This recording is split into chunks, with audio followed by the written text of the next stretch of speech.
ได้ละได้ละพอดีขอโทษเด้อบ่แม่นลบหลู่อันนี้ไม่ได้ขอทำโจจี้เจ้าช้างเด้อคือว่าอันนี้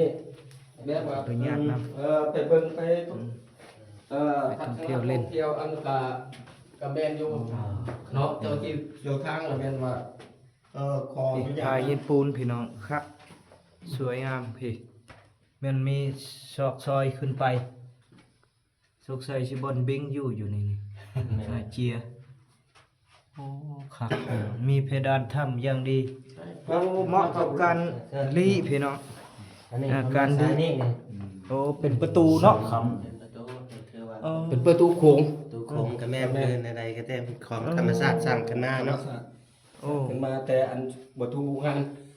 ประตูโค้งพี่น้อง ประตูโค้ง เพราะว่าอยู่นี่เป็นประตูเข้าประตูหลักๆเลยแหละ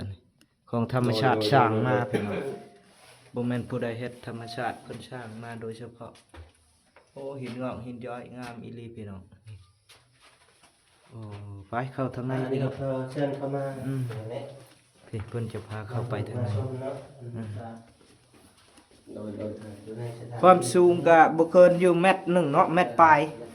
เมตร70เนาะ เบิ่งอันเพิ่นเขียนหนังสืออันเขียนอะไร เพดานถ้ำโอ้ยเด็กน้อยบ่เขาเขียนบ่ เป็นภาษาเล็กน้อย เขาไปเขียนมัน เป็น เปื้อน โอ้โหเขาเลยเนาะงาม นี่ล่ะพี่ ส น้อ วย ง งามสวยงาม โอ้เลิกอยู่ได้พี่น้องระยะเข้ามาแต่พุ่นนี่ อยู่ จักเมตรบ่นี่ 60-70เหรอ เนาะ เพดานประมาณเท่าไหร่ สุดอยู่นี่ปะ ยัง ยังบ่ อ๋อชุดว่ะ โอ้ครับ หินน้ำนอ พี่น้องลักษณะแบบคนสร้างพี่น้องเบิ่งนี่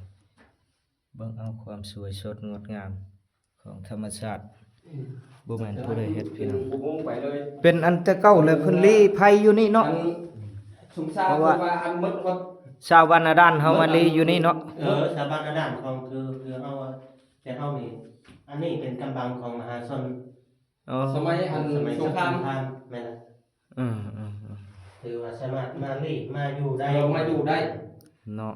กำบังของอันนั้นสงครามอันแบบอันศัตรู โอ้ก็เหมาะอยู่ได้พี่น้องหมดระดับมุงประมาณมุง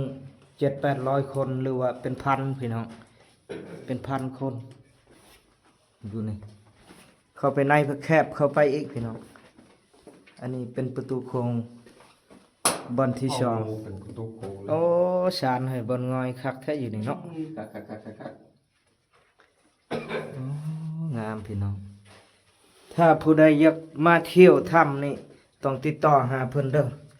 ทิศลำพันธ์เพิ่นจะมาพาท่องเที่ยวพี่น้องแบบว่าบ่มีค่าใช้จ่ายอันอื่นบ่มีพี่น้อง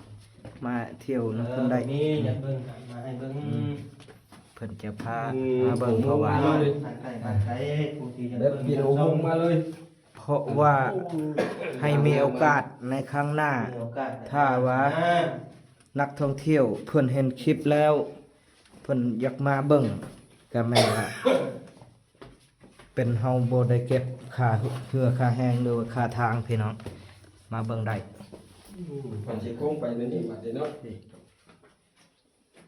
บ่ได้มีค่าใช้จ่ายอันอื่นดีว่าโอ้ยานเสียเงินเสียคำบ่มีพี่น้องเพิ่นใจดี โอ้ เลิกอีหลีพี่น้อง ไอ้ประมาณนั้นจังแม่นแต่อันปากทำอันมานี่ พี่ โอกาสจะเกือบว่า 100 70-80หรือ100เมตรนี่แหละประมาณนี้แหละ ฮอดได้เนาะ เนาะ ยัง โทนนี่ โอ้ยยังมื โอ้อากาศเย็น บาทนึงเลยครับ เย็นอยู่ใน แบบเป็นอุโมงค์ไปเลยนี่ ยามนั้นน้ำมีอยู่นี่เนาะ มี หน้าพลนะ นาคนแนะนำสึกเข้ามาแต่ เป็น ว่า ไม้ยึกซึม สามารถไปได้อยู่ มันเป็นดินเปียกอยู่พี่น้องนี่เพราะว่ายามหน้าพลน้ำจะไหลมานี่บ่อนน้ำโตนพี่น้องนี่มันจะเป็นขุมโตนลงมานี่ สวยงาม เอาค่อยไปพี่น้องระมัดระวังค่อยไปโอ้ลายงามเลยพี่น้องเว้ยเย็นดี อากาศข้างในนี่โอ้สดชื่น เย็นดี โอ้ลึกขนาด แต่ว่าไปพุ่นก็ได้แต่ว่ามันยังยากหน่อยนึง โดย เอา บ่ไปก็ กั ได้ บพอสมิ เอาก็จะ เนาะ เดี๋ยวชม ทีมงานเฮา ไต่ไป คือว่ามันยากแต่ว่ายังบ่ทันสุดเนาะ แซงโค้ง แต่ว่ามันสิยาก ถึง นี่พี่น้อง ลงมันก็สิยาก บ่เคยปีนผาบ่เคย เพราะว่าลงไปมันลึกเด้อพี่น้องผู้ เลิกเลย สาวไปแม่น แต่ว่าพยายามก็สิไปได้อยู่นะ แต่ว่าเฮาบ่จำเป็นพี่น้อง บ่จำเป็น แล้วก็ไอ้ เฮาก็ไปได้ซ้ำเฮาไป หักไปจากใส่ ใส่เดิม เด้อจากจังเด็กน้อยเขียนบ่ เล็กน้อยก็เพี้ยน นี่แหละพี่น้องมานะเพิ่นนี่ได้เด้อถ้าผู้ใดสนใจถ้าเห็นคลิปแล้วคอมเมนต์มาว่าโอ้อยากไปเที่ยวพี่น้องทำหยังก็นี่ ทำบ่าวสาวบ้านหน้าด้าน ทำบ่าวสาวบ้านนาด้านพี่น้อง สาวเมือง ติดต่อมาหา บ้นด้าน บ้านหน้าด้านเมืองนากายแขวงขมวน แม่นติดต่อมาหาทำบ่าวสาว บ่าวอีตองก็ได้พี่น้อง ได้ สิพามาหาเพิ่นหรือว่า FC ทั้งพังลาวหรือว่าพังไทยคอมเมนต์มาเด้อพี่น้องเด้อสิพามาเที่ยว